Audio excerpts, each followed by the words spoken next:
You are listening to This is Oklahoma, hosted by Mike Hearn, telling stories of Oklahomans and those that have made it their home. What's up, guys? Welcome back to another episode of This is Oklahoma podcast. Mike Hearn here, your host, back with another episode. Excited to share this episode with you today. But before we do, I've got to thank our sponsors. First of all, the Oklahoma Hall of Fame. They've been a huge part of this podcast for the last few years. So the Oklahoma Hall of Fame have been sharing Oklahoma's story through its people since 1927. For more information on the Oklahoma Hall of Fame, go to www.oklahomahof.com. And for daily updates, go to oklahomahof on Instagram and give them a follow. Our other sponsor today is the Chickasaw Nation. Now, the Chickasaw Nation have sponsored pretty much everything in Oklahoma. They're a huge supporter of Oklahoma, and it's an honor to have their name and their brand supporting this podcast. So a huge shout out to Governor Anatoby for supporting this podcast. It really means a lot. Our third sponsor is Diffie Ford Lincoln down in El Reno. Now, this one makes me so happy because these guys are great friends of mine, play a lot of golf together. I've bought my cars from them, do most of my oil changes down there, have a cup of coffee, hang out down in El Reno. It's a good spot to go. And not only are they great friends, but they provide a great service. So for over 60 years, third generation family owned Oklahoma business down in El Reno. They're also in Bethany as well. So people in the Bethany area know the Diffies really well. But if you're looking for anything new, used, Ford, Lincoln, or whatever, I'm sure they could find anything you want. Check them out, diffieford.net, and then on Instagram at diffiefordlincoln. This episode is brought to you by Hope is Alive. Hope is Alive exists to radically change the lives of drug addicts, alcoholics, and those who love them. Join us Saturday, September 30th for our Sobriety Sprint 5K as we remember, honor, and celebrate those who've lost their lives. This family-focused event will feature a 1-mile fun run, inflatables, food trucks, and more. Register to run or honor a loved one at sobrietysprint.com. What's up, guys? Welcome back to another episode of This is Oklahoma. Mike Hearn here, host, back with another episode. We have an Oklahoma film episode for you today. It gives me great pleasure to introduce our guest, Mr. Kyle Roberts, who is from Reckless Abandonment Pictures. Thanks for having me on, Mike. Yeah, you bet. I'm glad we finally got to do this. I know we've been trying to figure out a day and going back and forth, and just things have happened, life happens. But we're here now, and your movie is out, or trailers are out. Yeah. Excited to talk about it, but to set some context like we do with the podcast every time, tell me a little bit about you. Who are you? What do you do? Yeah, so my name is Kyle Roberts. I'm a husband and father and filmmaker. I own Reckless Abandonment Pictures, like you said. Kind of our typical day-to-day job is commercial work for major family brands, and we get to do that here in Oklahoma. So we do stop motion and live action commercials for Nickelodeon and Disney and Hasbro, Nerf, and stuff like that. It's all this kind of brand that we've developed that we call radically family friendly, which is totally Oklahoma, too. Oklahoma's voice, I'd say, and kind of uniquely to what we do. So coming up, a lot of press that we've done with our previous film, and everyone's kind of like, when's the next feature? It's been 10 years since I've had a feature. And that was Post-Human Project, which that one won Dead Center and won San Diego Comic-Con, and wow. It did a lot for what it was. It was like $100,000 superhero film, but had a lot of heart to it, and that's what translated. Yeah. And it's really kind of been put on my heart for a long time that we need a film that addresses mental health in a way that is not as dark and can tend to glorify suicide, like some other shows, not to name names, but they do. They'll go there, which is great, but it then is too dark and too, like, they show ideations of suicide, which we, through all of our research, we did 3 years of research of talking to counselors and high school teachers and principals and youth workers. And that was the number one thing we heard is like, don't show an attempt of suicide or ideation of that. And so anyway, to make this film called What Rhymes with Reason, and it's just kind of been on my heart for a long time. And I'm really thankful that we were able to kind of use everything we've done, from our commercial side of things. How do you communicate with families and youth and in a way that's approachable, in a way that we can, kind of go there with this talk around mental health, but still be for the family. And that's a tough, that's a big challenge. Well, and it's like, so, it's a lot more common now to talk about it, right? It's a lot more common to kind of deal with a lot more issues. And I think, I don't know if my parents growing up, your parents growing up, like us, I don't think we had, maybe we did have these issues growing up, but I think the social media generation has way more issues than we ever had, right? Because like they can open their phone and see things and think, oh, this is now reality, and it's really not, and they're trying to be better, or whatever it is. We just knew what was around us, right? Which was kind of sheltered because of that, right? And then I'm 32, right? So we kind of grew up both of it, with like the bits, growing up with a Motorola phone that had antenna on it and no iPhones or whatever, but a Razor. Yeah, dude, the Motorola Razor was the thing, right? People listening like, what are you talking about? It's obviously a huge kind of topic. Right. And, it makes sense to do something like that. Before we dive into the movie stuff, because that's going to take up a lot of it, but where does your kind of film journey start? Yeah, so I was born on a cold March night, and I'm from Missouri originally. I came here to Oklahoma. I went to Oklahoma Christian. I loved, I'd say, my time there.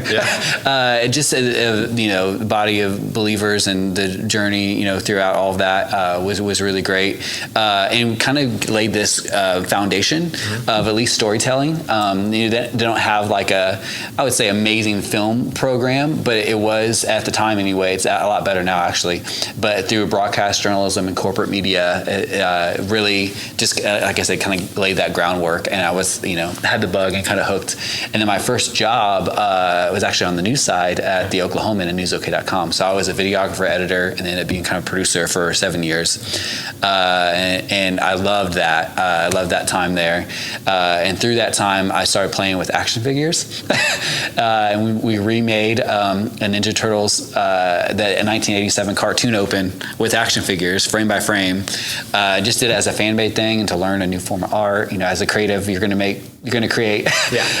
And we got it out there, and it started getting featured by LA Times and USA Today and Wired Magazine and all of these things. And that kind of launched my career, actually. That kind of turned into the Post-Human Project and making that first live action feature. And then all of these brands started hitting us up. I'll never forget the day I got a call from Burbank, and I thought someone was like punking me and messing with me, and it was DreamWorks. And they said, we love, your stop motion treatment for this Turtles, fan-made thing. We'd love to see that same treatment for our show Dino Trucks, which was a hit CG show on Netflix at the time. I think it went 8 seasons or something.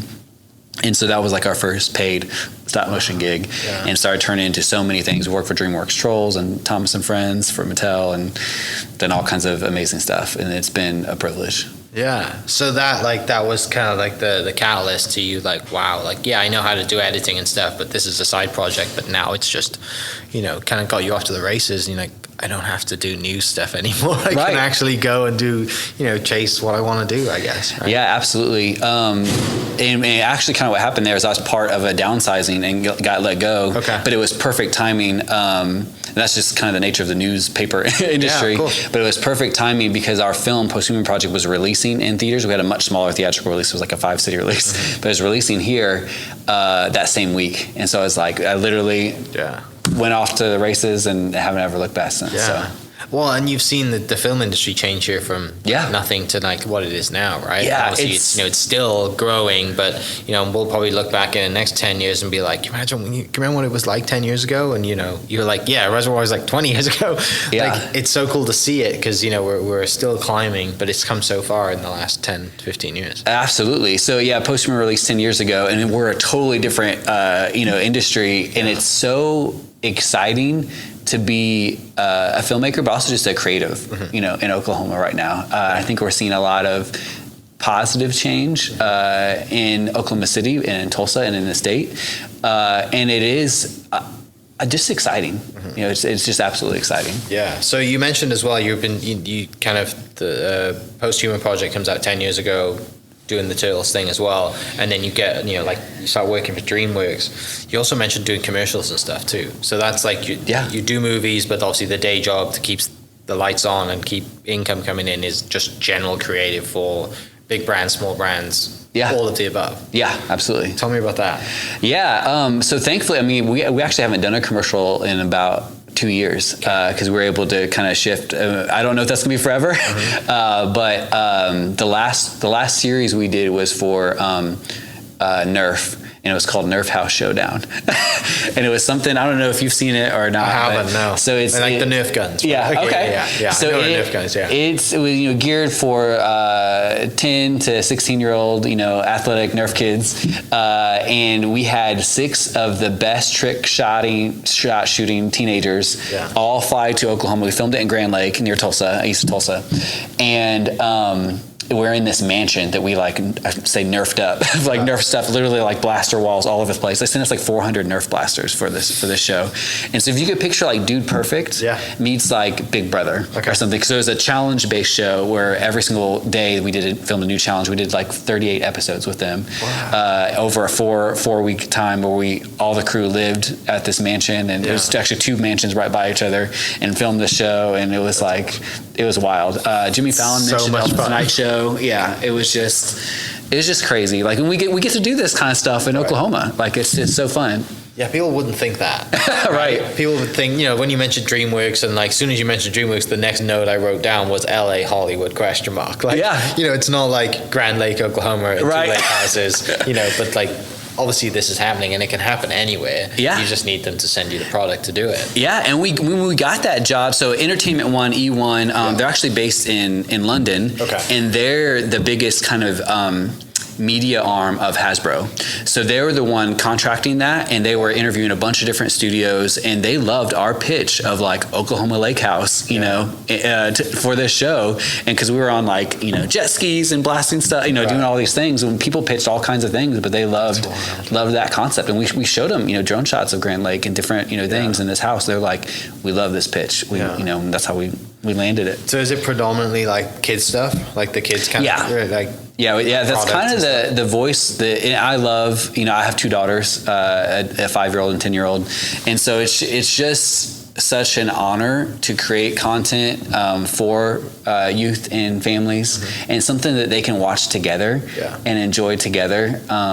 And I always say, from every project we do, whether it's a feature film or a 30-second commercial, we try, our approach is to earn the right to be heard from that target audience. And that's literally, as a director, how I answer question 1 to 3 million on a project is who is that exact target audience, and are we earning the right to be heard from them? And if not, we're not doing it right. Yeah. Do you ever think about getting into the YouTube game? Yeah, so that's kind of how that got started. Doing stop motions and posting on YouTube, and I just once I started doing commercial stuff, I just didn't keep up with it. This pays, right? Right. I'm actually getting paid right now. Yeah, people don't realize, you have 5 million views on a YouTube video, and that doesn't mean you have, you're a millionaire. Right. Yeah, exactly. you maybe got like $2,000 or $3,000. Did you, talking to YouTube, did you see Mr. Beast's latest post? I haven't. So he made a video, and it broke the record for the most amount of views in 24 hours. Oh wow! And it was but it was also, it broke all, because I think the previous record, so that was like a music release video. Okay. And it was something like 47 million views in 24 wow. hours. That's wild. But he spends a ton of money on production as well, and does a lot of crazy stuff. But he's obviously the best of the best in the YouTube game. Yeah. But it's mad that it's like, growing up, you're like probably thinking, people have shows on YouTube and YouTube channels and make money. Like, no, I got to get myself on TV, right? I got to do that. Now it's, use your iPhone, you can have a channel, and people are making. It's so much easier now to be a creative than it used to be. Yes. Yeah, I love that. So when we were growing up, you'd try to send, I don't know, a DVD or something to MTV or somewhere, and they're never going to see that. But even how I got my start, it's we were playing with action figures, and we posted it on YouTube, and people saw it, and it literally launched my career. Not crazy. Yeah. anything can happen. That's the beauty of it, right? Yeah. It's, and friends of mine who have either been on the podcast or people that I've met, that are creators, the lucky ones, the guys who do it because they love it, right? Girls do it because they love it, but the lucky ones generally get 1 or 2 things that go viral. And I had a guy on the podcast. He's a pastor, local pastor here, and he does barbecuing, loves cooking, started it in COVID, learned how to do it, documented everything, had 25,000 followers on Instagram. 2 weeks after we posted the podcast, one of his reels went viral, and he's at 110,000. Oh wow! And I was like, it's because of me, bro. Yeah. He's like, totally joking.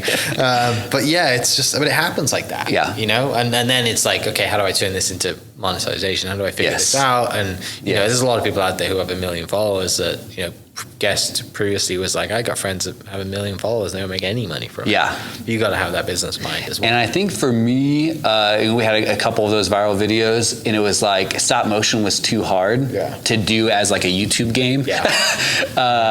Because, you know, that would take like a month to do one video. Right. And even if it got 5 million views, like that's not going to pay pay bills. Yeah, exactly. But yeah. So you have this kind of viral moment, it gets you off the races, you're at business, you know, you're like, you get let go from, it all kind of happens, timing is great. Yeah. Things move on.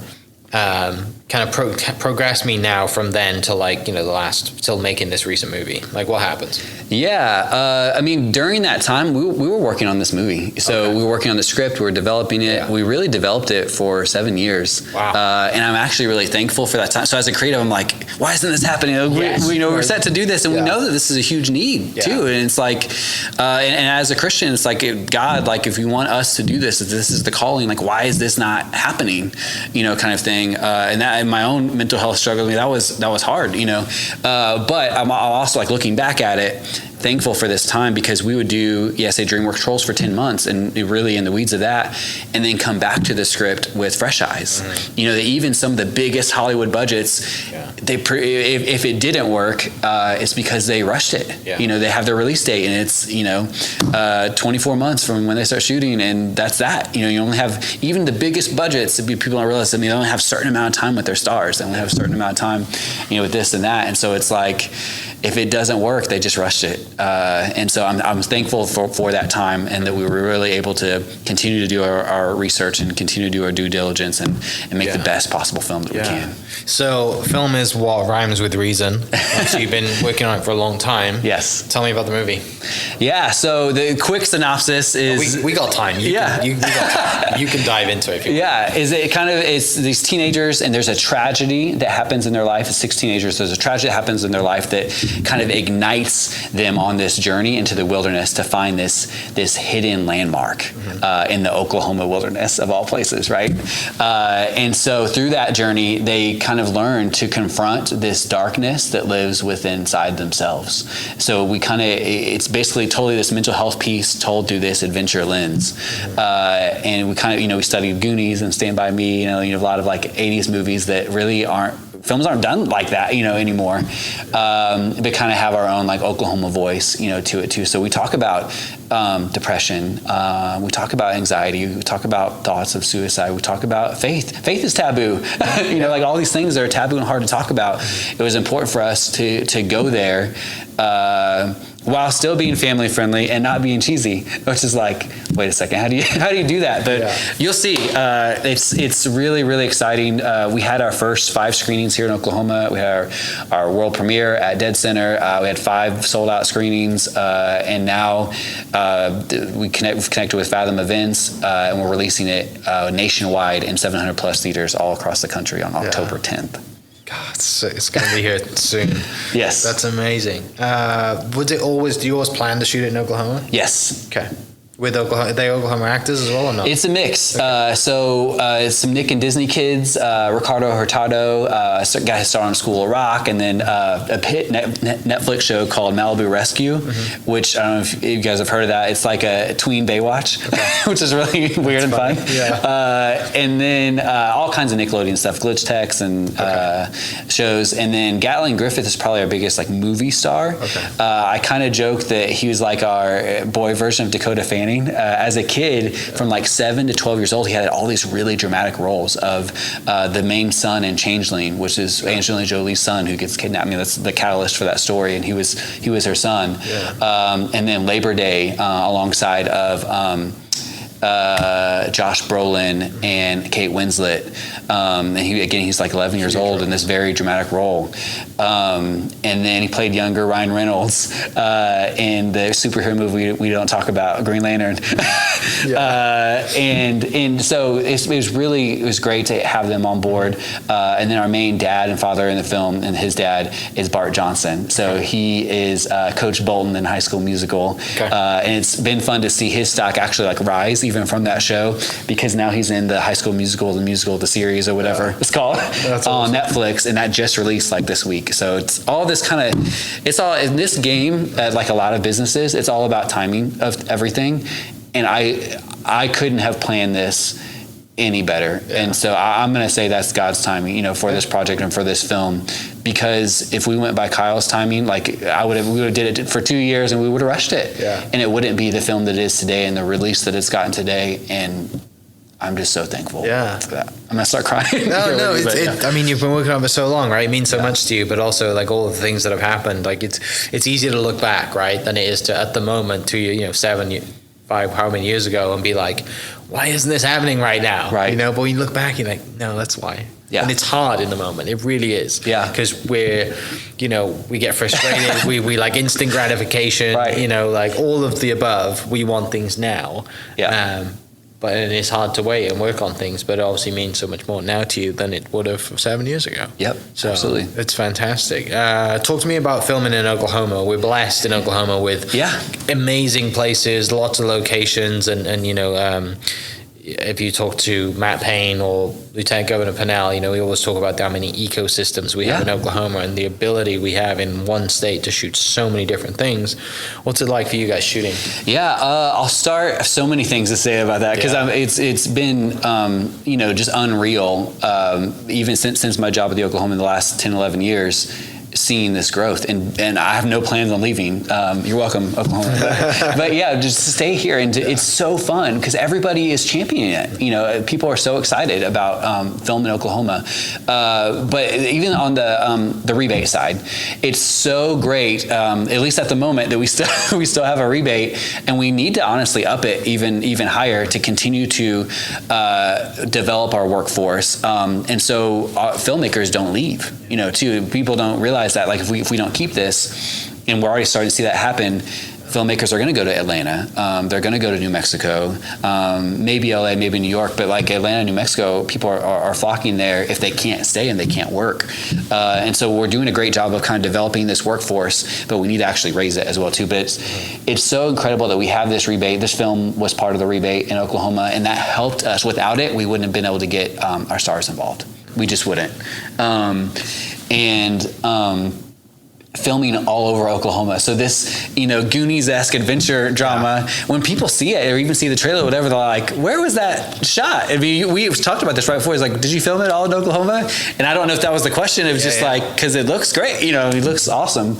So I think people that follow you, like they see all the, you know, awesome drone stuff in Oklahoma, but to the average American, I think they just think of Oklahoma as flatlands and a fly-by state and everything else. But we have so many different, like you said, ecosystems, and we have the Little Sahara, and we have Robbers Cave, and we have Wichita Mountains, you know, all these beautiful places that when you get there for us as a team and start filming, it's magical. Yeah. So tell me about the shoot. How many days? What do you have to do? And yes. You know, you've only got these people for a certain amount of time. But. So this is one of the, I'm going to share all this stuff. Sometimes it's hard to quantify and share, but it was 18-day shoot, which is tight. We did it in about a month's time. We had 5 days on, 2 days off. Some films are 6 days on, 1 day off. It was important for us to give our team rest as we were going all over Oklahoma to film this thing. And we had 16 different locations in those 18 days. So that's wild. So you have a movie, this is really, really old, but like The Breakfast Club, which is literally all in a library. Right. Like you're just there the whole time.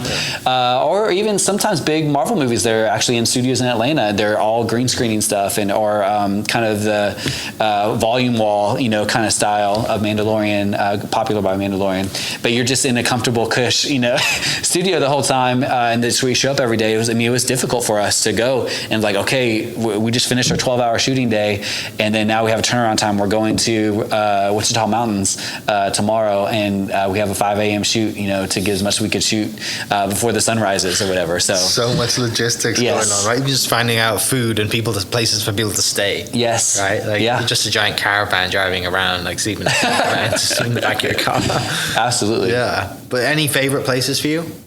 Of filming wise, locations? I really liked Turner Falls. I think that was really cool, and it serviced as several different locations for us that we were able to film in a 2-day period. Okay. And so even just there of like, okay, now we're walking we're by the waterfall, right, that everyone knows. And then later that day, we were in this, we call it our castle ruins in our story, which is such a cool spot. If you haven't been there, like it's so rad that we have this, and they're by each other. And then we go up top, and we have like a riverbank scene, and so we were able to shoot. It's all throughout the film too. It's not just in one spot. And service several different locations in a short amount of time, which was really, really important for us, and on a very independent film and a budget to have service several different parts of the story in one location. Yeah, it makes it huge, right? And also Yes. great for budget too, that you're not just like tracking all over and moving things, and because it's not cheap to make movies. Right. And was with kind of financing, do you get financing from, obviously you mentioned the rebate, was it all rebate, or is it all like Oklahoma? Like, how does that work? So how the rebate works, if people aren't familiar, the rebate is a percentage of what is physically spent in Oklahoma. Okay. So sometimes people look at it and like, oh, they're just giving away money. It's not. It has to be qualified spend. And it's a long process for us. It's this big, huge binder that we have to turn in, kind of a lot of red tape. I didn't have to do any of it. I'm thankful our producers did, but it's a lot of red tape to turn in this giant binder of stuff to prove the amount of money that was spent in Oklahoma. So we were able to get, I think, about 35% of the film back. So right now we're using that for P&A, print and advertising and marketing budget for this release, which is huge. Because if we didn't have that, I mean, we're just kind of hoping, getting on stuff like this and sending out a bunch of buy your tickets now post kind of thing, which is fantastic. But how the rebate works is you get that back later. So you have to prove all this stuff, prove money spent, and you get that back later. So for us, it was a lot of, for me personally, kind of pinching pennies. I'm an investor in this film too, and kind of working with all these family brands and doing all this commercial work, as most creatives do, right? And they take on this effort and this leap of faith. And once we got to a certain point, I was like the last money in actually, and was able to do that, and thankful for that. And then we have other investors that are Oklahoma investors as well too, and really thankful for them and going on this journey with us. What's it like then, to that point, like as a creative, being in Oklahoma and having, people with money that love movies in Oklahoma that wanted to succeed, that are willing to put money into, and obviously it's evolved over the last 10, 15 years, but like, tell me about that. What's that like? That part of it, I think it's been great, but I think we're getting there. I think we're at this interesting crossroads of, like you said, 10 years ago, and creatives and getting really good at making film and building this infrastructure of a workforce in community, a filmmaking community in Oklahoma. And then you have the business side of this, investor side, and they're seeing more stuff. They're seeing stuff like Prairie Surf and Green Pastures and Reckless Abandonment, and people doing films and then having success. But I think we're like right there, because that was part of this time. Like, I spent 2 years kind of connecting with people and chatting with them and sharing them the vision of this film, how our first film was successful. And I think a lot of people that we talked to anyway just weren't quite ready to take a leap of faith, or I want to stay in my own lane, or they invest in real estate, or they invest in oil, or whatever, and they kind of want to stay in those lanes. And so I think we're really close. And I think once people see more films like this that are made in Oklahoma, it's not the bigger bigger Hollywood films that come here, but truly Oklahoma crew and cast and filmmakers, and producing those films in Oklahoma and them doing well, making money. That's what we want, because then all of that money comes back to Oklahoma versus us having investors from out of the state and then it goes back to them. Or even with that DreamWorks show, like that was great for Oklahoma to pay crew here, but eventually, and that was in the rebate, but eventually that went to Burbank, kind of thing.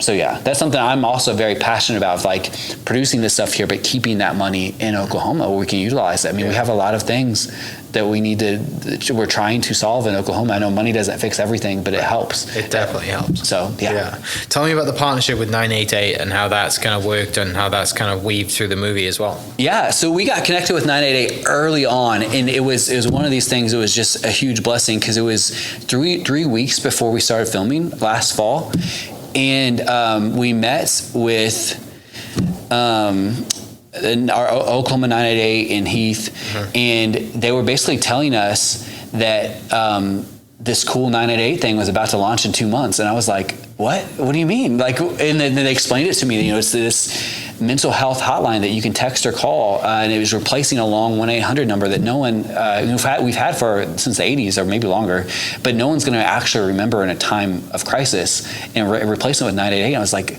oh my gosh, that's everything that we're also wanting to do with this film. And can we partner together? Can we figure this out? So they actually donated quite a bit, and we worked on basically some brain integration in the film, and it was just this total win-win all the way around. So when you, not really a spoiler, but when you walk around, you see like posters, and it's like calling for help 988 on lockers and different things. And there's actually this powerful scene that's like a memorial for a kid who committed suicide the year before, and the students did this as like a 1-year anniversary almost kind of thing to remember his life. And we have other 988 stuff on there that would happen, would be organic. So we really worked with them on not like, okay, so you're saying I can call 988, not this cheesy like verbatim thing, but just already incorporated into our story. And seamless. It's just so cool, yeah. Yeah, it's great when you find someone that's partner that it fits that well to the whole story, right? You talked about timing earlier, like everything kind of comes together. Yes. And now, you're kind of integrated with not just local 988, but national 988 as well, which obviously helps movie going nationwide too. Absolutely, and we're actually working with them and a couple of our other partners now that we're developing for this release on getting more resources on our website, www.film.com. So again, it's not just this like film experience, it's truly this journey to encourage more conversations around mental health. Yeah. So releasing October 10th, yes, coincidence is Mental Health Day. That's great. Tell me about like what goes into getting ready for a national release. Like you guys are obviously, doing podcasts, getting the word out, all the promotion, but what else goes into it, and what will you be doing? Like where will you be October 10th? I physically will be at AMC Quail Springs. Okay. There are 3 theaters in Oklahoma that are supporting it, in Oklahoma City. I think there are 4 in Tulsa, and there's a couple other in Oklahoma as well. I'll be at AMC Quail Springs with my girls and with my family. We're going to do kind of a special Q&A there. But it's also at the Warren Theater and more, and then Tinseltown. So kind of 3 different parts kind of spread out throughout the city, and they might be adding more. I mean, the Quail one I think is already halfway full, awesome. And we're a couple months out. So get your tickets. That's so good. Save your seat. Get the good seats. Yeah, but so like what else goes into it? Like, you're not just like, oh yeah, our movie's in. Like, what do you?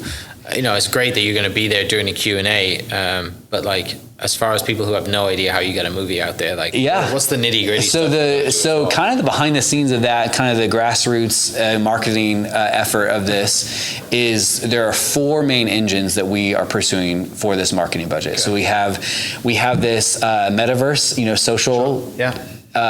Engine of all these things we're posting behind the scenes of our cast and their heart for the film and trailers. Is the tag like at what rhymes with reason? The hashtag is WRWR film. Okay. You don't have a specific page for the. Yeah, it's a WRWR _film. Okay. On Instagram, and we have TikTok and Facebook and stuff too. Yeah. So that's the engine. It's like this whole like metaverse strategy of everything we're doing there, and with our actors and collab posts and music videos and all kinds of fun stuff, right? And then we have like a church engagement engine. With youth workers, but also counselors, and getting this out to them as they're kind of going to be our already showing to be like our biggest champions here and taking groups. And one of the big strategies we have there is. We've shared this stat for a long time, and it's wild, but 1 in 10 teens suffer from depression at any given time in the U.S. So you go to your average high school room, and there'll be 4 or 5 there suffering from depression. And so our charge and our challenge is to take 10 on 10-10. So really trying to get that word out there of, taking friends and families. And it doesn't have to be just teenagers, but most likely, statistically, 1 of those 10 are going to be suffering. Mm-hmm. And so to have these conversations, about this. Yeah. So, so the engagement, kind of church the engagement engine. And then we have our PR engine. Sure. So that's this. It's podcasts, it's news shows, it's press releases and blogs and all that kind of good stuff. Our fourth engine is our partnerships engine. So that is the 988s for us, Young Life, AACC, American Association of Christian Counselors, stuff like that that are in this field and passionate, about what we're trying to do. Yeah, it's a lot of stuff going on. Right? It's a lot of things. So much stuff. Yeah. Because it's been so long, like you said, it was 10 years ago you had your other movie, right? A Post-Human Project. You got this one now. Fingers crossed it's not another 10 years before your next one. Yes. What do you see, obviously this is, becomes a huge success, right? Let's be hypothetical. What happens then? Do you just continue hey, let's go make another movie? Where does it go from someone in your spot as a creator, that's a director, creative director that wants to go somewhere? I take my family and we buy a small island and just, hang out for, the next 8 years and then make another one. No. And then make another one, yeah. So we have a slate of films. Okay. It's actually 2 films in a series. Great. And I can't share a whole lot about that. Related to this movie? They are all radically family friendly, or radically family friendly voice, and they're all coming of age stories. Okay. One's a series, two features, and one of them is a scholastic book we've acquired to bring into a feature. So we're so excited about it, and to continue to share this voice with the world. Yeah. So we touched on a lot of things here. But obviously, they're the one kind of thing that's you go home at night and you sleep and you're in your own thoughts. Why do this, right? Why make this movie? There's something in your head and something in your heart that says, I need to do this. Yeah. So, why? Yeah, that's a good question. One of the main reasons for me and why this film, one on the youth ministry side of a Young Life leader, and just seeing more of these things pop up. Seeing more conversation around anxiety and depression and all these things with this social media explosion, 15 years ago, whatever. But then also for me personally, my sister, growing up, I kind of had to always walk around eggshells around her. And she was a great big sister, but she would then snap and then whatever. And I was like, I don't know what I'm doing, what's going on. It was really hard, growing up. And then we realized when she was in her 30s, she was diagnosed bipolar and pretty severe depression. And honestly, growing up, just totally honestly, I just thought she was kind of crazy. I just didn't know. We didn't talk about any of this stuff. So for her and for our family and her friends, understanding that bipolar diagnosis was massive. It was it made everything made more sense. Yeah. She was able to get on medication and be much more active.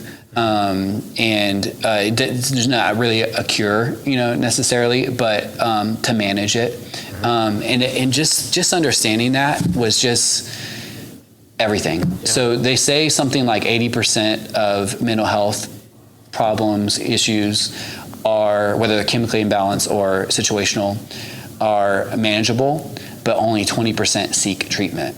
Right. So if we fall down and our bone's sticking out of our arm, we're going to the ER right then. But when it's internal, it's so much more complicated. And so it was just really important for me that we have to have these conversations. We have to listen. So for parents, sometimes even today we are talking about this stuff more, which is exciting. But a kid will come home and their parents aren't listening. I went through stuff when I was a kid, and that might be the case. But also, you might just need to shut up and listen. And same thing, for me as a parent, sometimes we may just think they're whining or, whatever, but sometimes we really just need to shut up and listen because it's important. It's super important. Because you're right. And it's, you never want it to be too late. Right. There's so many cases of that where, parents or whoever it is get, they have to live with guilt or something happens because they look at the signs well, if only I'd have listened, instead of shoving an iPad in someone's face or saying, it's fine, suck it up.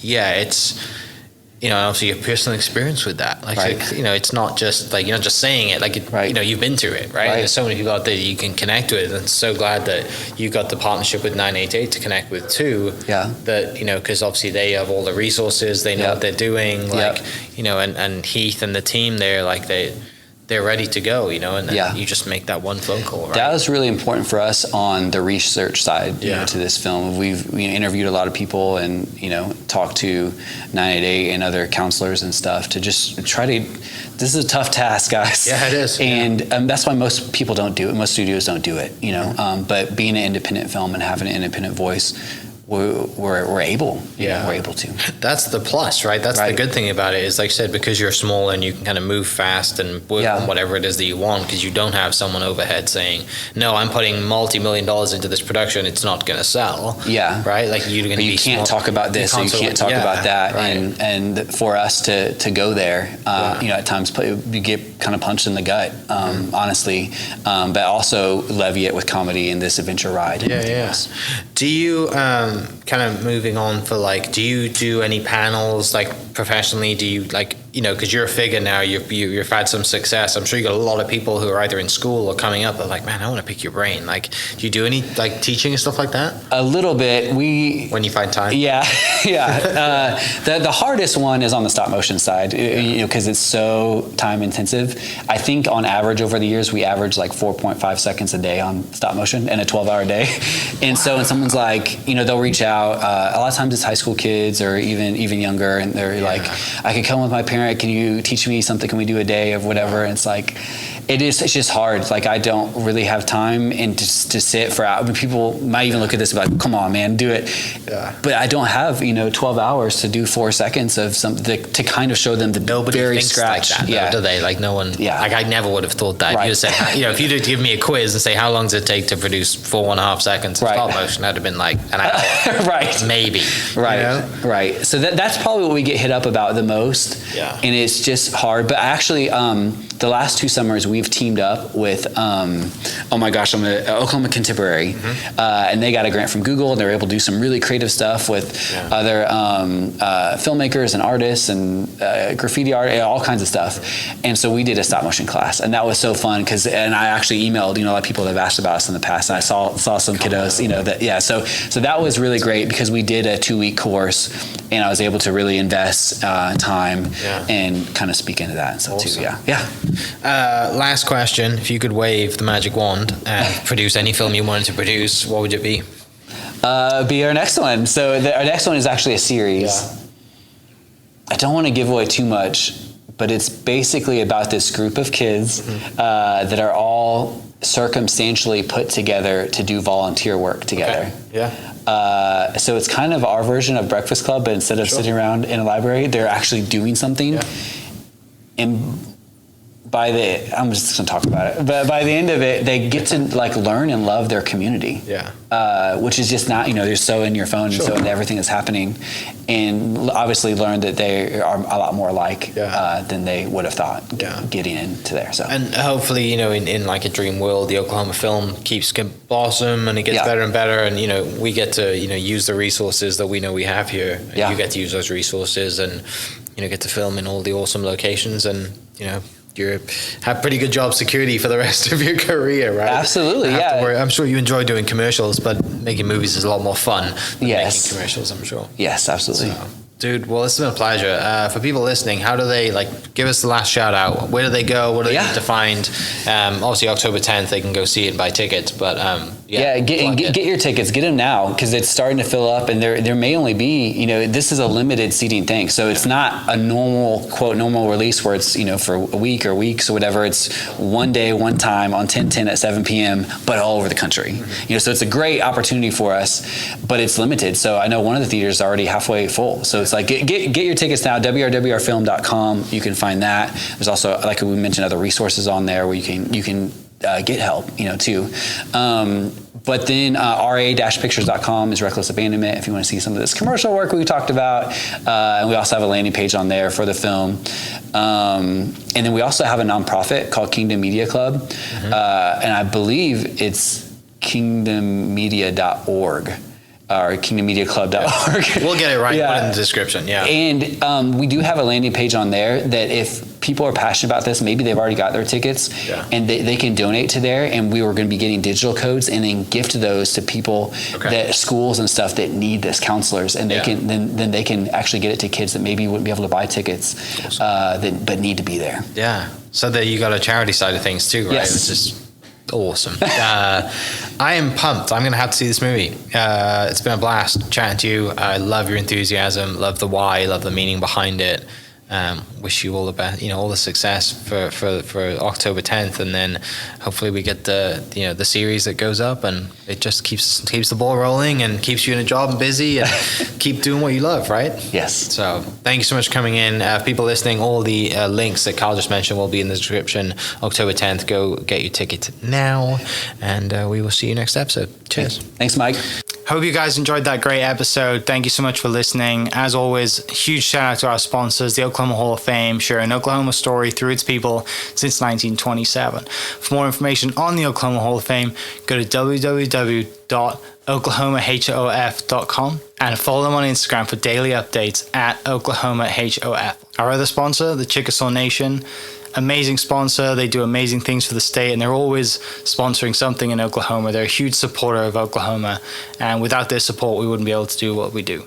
And our third sponsor is Diffie Ford Lincoln down in El Reno. Now, this one makes me so happy because these guys are great friends of mine, play a lot of golf together. I've bought my cars from them, do most of my oil changes down there, have a cup of coffee, hang out down in El Reno. It's a good spot to go. And not only are they great friends, but they provide a great service. So for over 60 years, third generation family owned Oklahoma business down in El Reno. They're also in Bethany as well. So people in the Bethany area know the Diffies really well. But if you're looking for anything new, used, Ford, Lincoln, or whatever, I'm sure they could find anything you want. Check them out, diffieford.net, and then on Instagram at diffiefordlincoln. This episode is brought to you by Hope is Alive. Hope is Alive exists to radically change the lives of drug addicts, alcoholics, and those who love them. Join us Saturday, September 30th for our Sobriety Sprint 5K as we remember, honor, and celebrate those who've lost their lives.